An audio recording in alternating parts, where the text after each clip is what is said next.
Well, a little while ago, I posted a video talking about how I have got it in my head that I needed a new guitar. So you see, I got it in my head that I need another guitar, and I have done it. I purchased a new guitar, found a good deal on this Gibson J45 here, which was, if you saw that video, was one of the guitars that I was seriously considering, was looking for. So I have the Gibson LOO, which I had before, and now I have the bigger brother, the Gibson J45 as well. So in this video, I thought I would talk about purchasing a new guitar and discuss some of the things that you might want to consider, and talk about some of the areas where you might want to do some research before you purchase that guitar.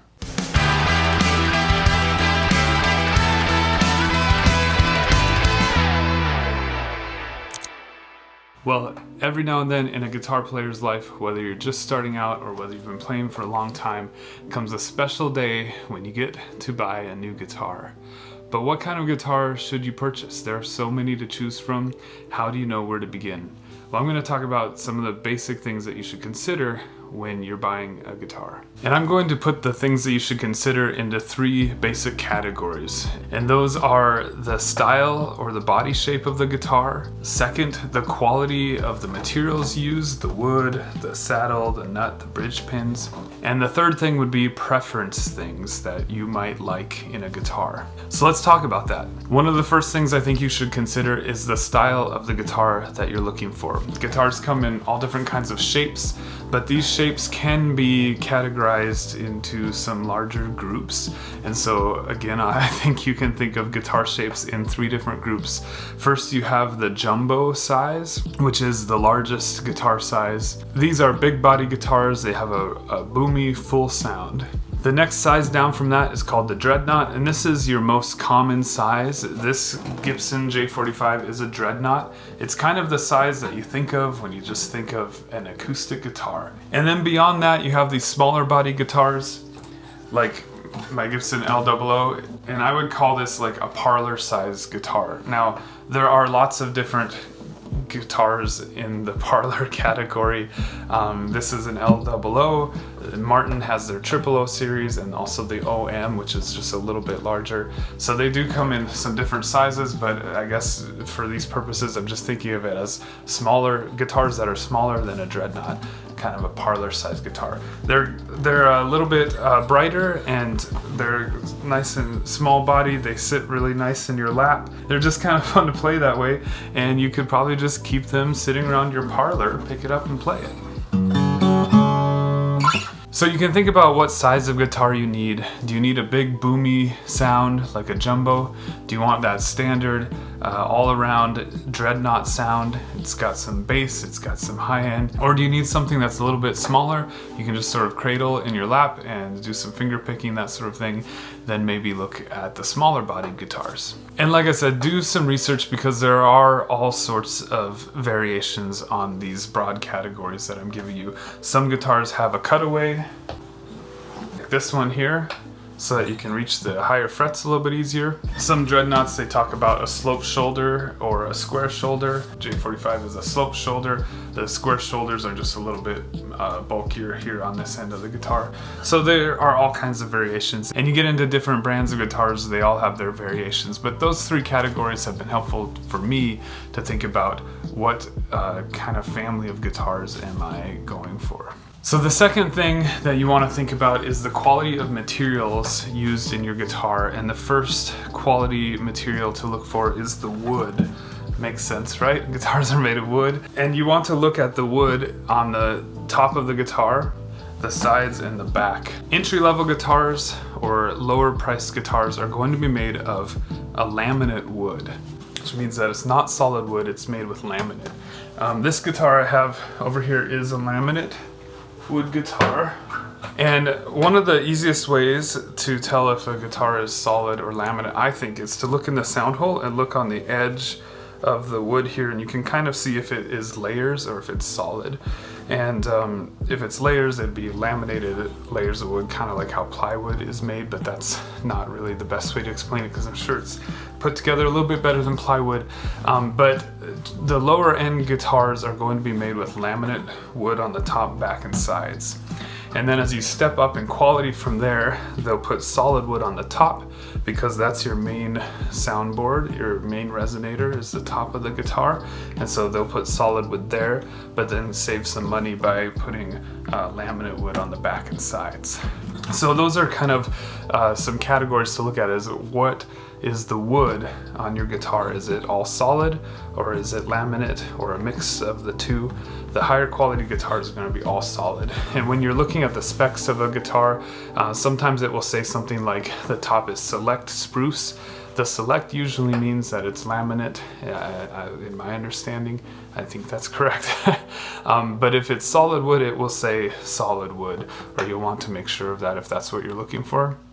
And then, of course, as you're shopping for guitars in a certain price range or a certain quality, they don't specify if the wood is solid or not. They'll just say that the wood is spruce or whatever it is, because it's just expected that at that tier of guitar that it's solid wood. Those are some things to consider and to look for, is what is the quality of wood used in your guitar. Next, you'll want to consider the kind of wood used. There are lots of different woods being used in guitars, but the kind of wood used in the top, the back, and the sides affects the tone and sound of the guitar because these different woods resonate differently. So let's talk about some different woods that are used in guitars. I believe the most common wood used on the top of the guitar would be spruce. This is actually spruce, but it's stained, so you might not be able to tell that it's spruce, but spruce looks like this. This is a spruce top, and it's very common. In fact, when you think of a guitar, if you picture one in your mind, you're probably picturing a guitar with spruce. Spruce will give you a very balanced sound. It's kind of your middle of the road, all around good tone. Next, I want to talk about mahogany. Mahogany is often used in the back and sides of a guitar. I would think that's probably the most common back and sides is mahogany, but it can also be used on the top of the guitar as well. Think of the Martin 00015 as all mahogany, and mahogany will also give you a warm, mellow sound. Next up, I tend to think of rosewood as a very common guitar wood, often used in the back and sides of a guitar. I don't have a guitar with a rosewood back and sides. I wish I did, because I tend to think of rosewood as having a very rich, deep tone, and I really like that sound. Another type of wood that I often see used on the top of guitars is cedar, and cedar has a very warm, dark tone. Another wood that comes to mind is maple. It's a very hard wood, so it's going to reflect that sound. It's going to be very bright. There are other woods used also, of course, but you can do your own research and look into what kind of wood the guitar uses and go from there. For example, I had a guitar that I just sold in order to help buy the Gibson J45, and it had a African padauk. I don't know how you say that. British English, padauk. Padauk. Now in American English, padauk. African padauk wood. And in doing some research on that, it said that it's wood that sounds a little bit like rosewood or is similar to rosewood. So there are lots of different kinds of wood used in guitar, but do some research, decide what kind of wood you're going for and what sound you like. So we've talked about the materials used as far as the wood goes, but there are some other materials that I think affect the tone and you want to think about, and that would be the saddle material, the bridge pins, and also the nut, this piece right up here. Now all these things can affect the sound or the tone of the guitar, but some materials used, I think on the lower end of guitars are going to be plastic, but then beyond that there's also tusk, which is a man-made material, and then a lot of guitars will use bone as well. And in my mind, bone was always the highest quality, something that I kind of wanted to seek out, but it turns out that there's some debate over what sounds best between tusk and bone, and so you can do some research on that, the quality of materials used in the saddle, the bridge pins, and the nut, and decide what you like from there. So the third area that I think you should consider is just some area of preference stuff. And so you can get into preference of how the interior of the guitar is made with the bracing inside. I understand that can affect the sound.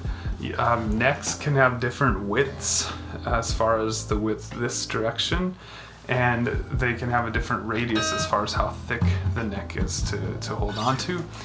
And the reason I put this in preference is because in my understanding the bracing does change the sound and give you some different tone, and of course the thickness of the neck and all that affects the playability. But in my understanding all of these are have their own value and are good in some way, and it's more of a matter of what sound or playability features are you looking for as a player. And then beyond that would just be like appearance and decor of the guitar. They can get really fancy with the inlays across the fretboard or the binding around the edge here. And so those things of course don't affect the sound, but affect how nice the guitar looks, and that can add price as well and quality to a guitar if you're looking for something that looks a little bit fancy. And I don't know if this is really preference things, but things that will affect quality and cost are going to be just brand name, and the amount of craftsmanship that goes into building a guitar can affect your cost and your quality as well. And so I guess a bonus thing to consider is the brand and the craftsmanship. So there you have it. I think those are some areas to consider. I'm really excited that I did purchase a Gibson J45. It's a little bit weird that I have two of the same guitars, but they're not the same. They're very different. Look how different they are. Got the smaller body, the larger body, and but they are both Gibsons, and in some ways this is the younger brother to the Gibson J45. But I have enjoyed playing the J45. I'm kind of a heavy strummer, and it handles that quite a bit better than the L00 does. I'm not saying that this is a bad guitar. I really love this guitar. I'm kind of partial to the smaller body shaped guitars, just how easy they are to play and how light they are. And so I'm excited to have this one to travel with and to use when I need a brighter, punchier sound. But also then to have the J45 when I really want to strum and dig in and have some more bass in the acoustic guitar sound. So I think this is a pretty good setup for me, and I'm excited to have them both. Anyway, if you're planning to buy a guitar, I hope that this has helped you think about some things to consider and some areas of research to do. Go ahead and leave a comment below. Let us know what guitars you're thinking about, and yeah, let's just talk guitars down in the comments. So I hope this has been helpful for you. Happy guitar shopping, and thanks for watching.